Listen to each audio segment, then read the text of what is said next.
One subject that's almost never discussed in analysis courses is orchestration. And yet, orchestration is one of the most prominent dimensions of music. The student can learn a lot by trying to understand the reasons behind the composer's decisions about orchestration. With this in mind, let's look at the beginning of the second movement of Beethoven's Seventh Symphony. The first section, from measure 1 to 100, is a little group of variations. Let's listen.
The movement starts with a sustained chord in the winds before the main theme arrives in the strings.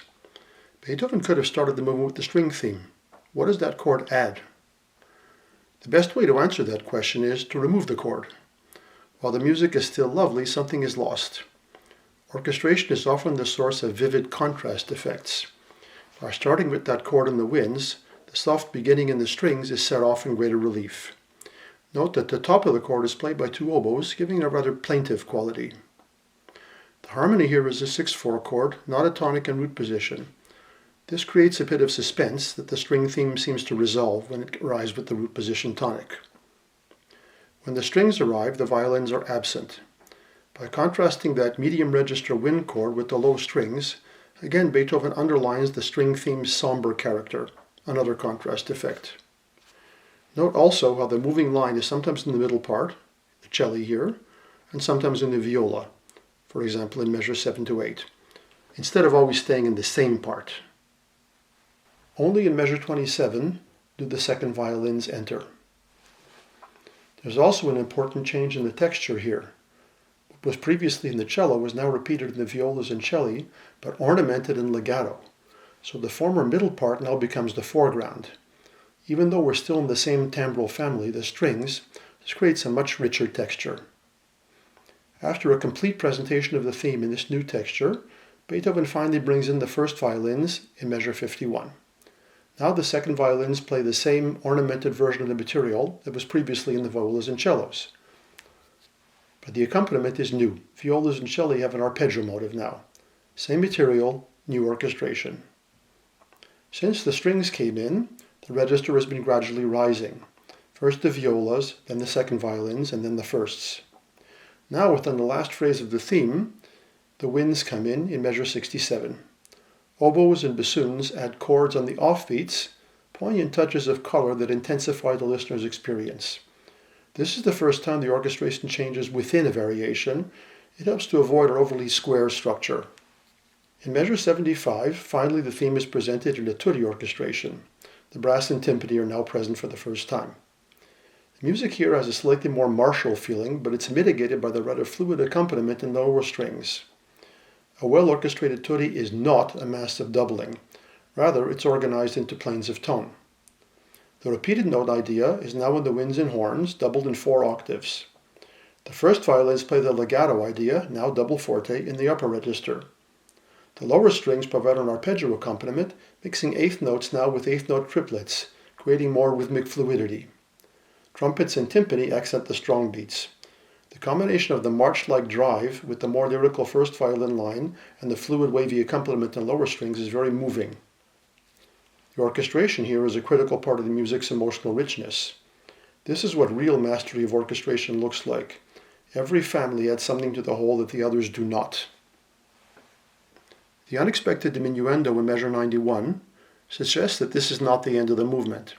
And then the lower strings, trumpets and timpani all disappear in measure 99 to 100, leaving just an echo in the winds and the first violin. Again, the echo is an orchestral contrast effect. This whole first section has been organized as an orchestral crescendo, first with the strings gradually rising in register and then bringing in the winds and the brass.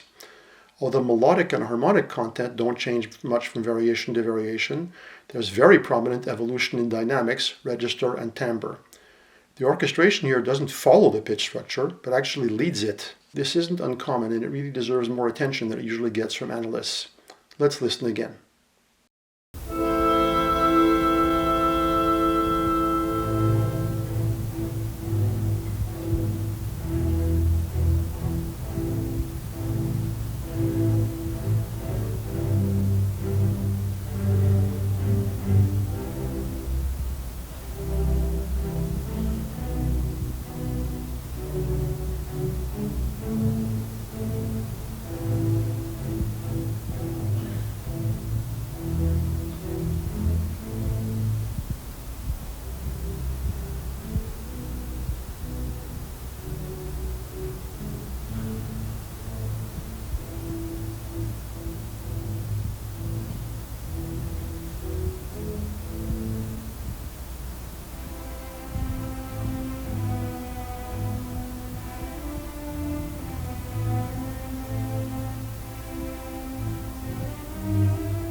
From an orchestration point of view, there's a lot to be learned here. First, Beethoven usually avoids literal doubling between orchestral families, but rather gives each family its own plaintive tone and musical character. This makes the texture richer, rather than just monotonous and gray. Too much literal doubling is the most common beginner's mistake in orchestration. Second, Beethoven creates a prominent sense of progression in the orchestration, making the music more and more intense as we go along. Finally, notice the powerful contrast effects, the opening chord, the change of texture in measure 27, the effect of the winds finally returning in measure 67, adding brass and timpani in measure 75, and finally that little echo in the winds in measure 99 to 100. These are simple ideas, but very expressive and potent. They show us a way to think about the orchestration as not just secondary to the melody, rhythm, and harmony, but rather as a primary dimension in its own right, creating musical growth and expressivity.